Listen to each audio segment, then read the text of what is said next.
the next segment, you're gonna grab your foam roller again. We're gonna be rolling your glutes. And so I'm gonna show you how to do this. So I'm gonna lean back onto the foam roller, and I want to be rolling on the tissue and not on my sacrum, on the bone.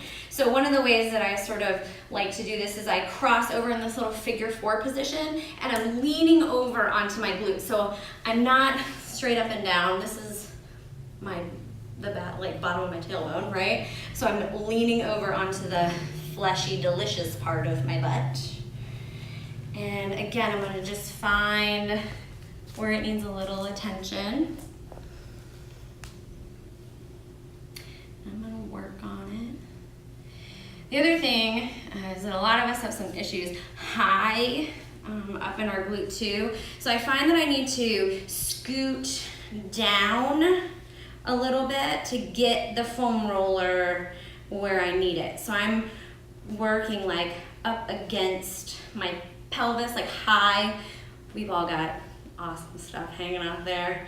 So then when you find it, again, I'm gonna put my foot down and I can move here. It's more comfortable to move like this. I like little tiny motions here too, like I'm just trying to hold some tension on that.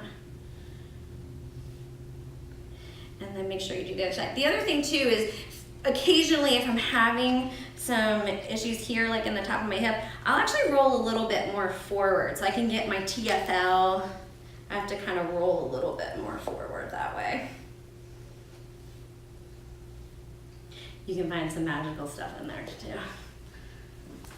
Okay, and then we'll do the other side. So again, we'll start that same way. I like to kick this foot over and roll.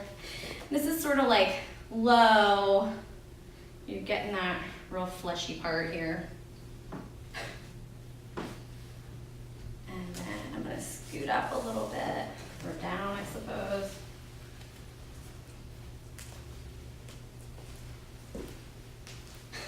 Sorry about my this angle. We're gonna get a lot of extra cells on this video because of this delicious booty. When you're working towards the TFL, it's a little bit more anterior. You don't need to. She's in a perfect position. Sometimes it works really well to bring that leg right here so you can roll a little bit more comfortably, or a little more controlled in that position as well for it.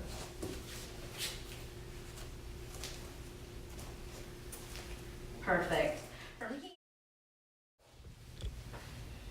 So when you're doing the pigeon pose and you're pulling that stretch, if you have a really tough time getting that deep tissue, another variation is that you can grab the ankle and the knee, and you can actually pull the knee towards the opposite shoulder. And don't worry about how much, if you lose rotation, that's fine. You're really just pulling towards the opposite shoulder, and again, to try to isolate and get some soft tissue mobility work in the deep glutes.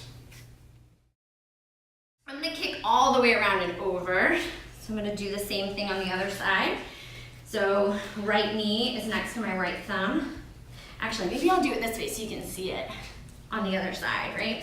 So right knee next to my right thumb, and then my foot's pretty close to my hip.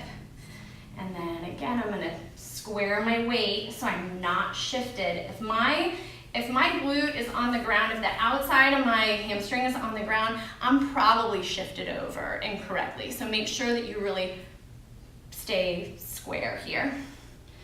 And then I like to go high, and then eventually working myself all the way down toward the floor.